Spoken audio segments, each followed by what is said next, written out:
Rule number one about scrunching out the crunch is your hair has to be completely dry. Doesn't matter how you dry your hair, if you diffuse it, air dry it, do nothing to it, it doesn't matter. But it has to be completely bone dry. And you can't let that little voice in your head of like, oh, it's almost there, it'll be fine. No, bone dry.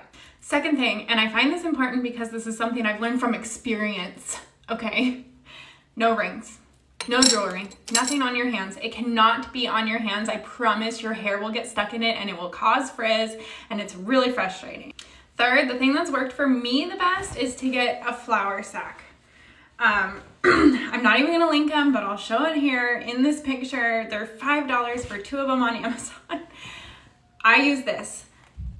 I try not to use my hands because I find that I get more frizz when I use my hands than if I use this the majority of the time. Though I do use my hands for some of it because this just can't get in there. Okay, so my hair is completely dry and it's ready to go. I flip it all to one side and I just grab you can even see this is wet. I use this after I put in the refresh and I dry it and then I put my gel in. I don't dry it, I just like scrunch out the sopping wet water and then I dry it. So this is still wet from that process. And I just go in and I do it again. And I'm just scrunching. I'm not rubbing, I'm just scrunching.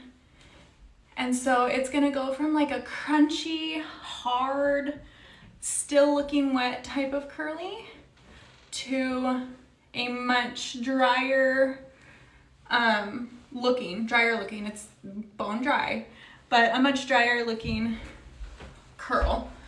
Flip it over, do it on this side, and you're just scrunching, not rubbing. So once you've gotten here, that's when I'm gonna start with my fingers, right?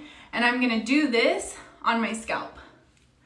So I just start doing that to my scalp, everywhere.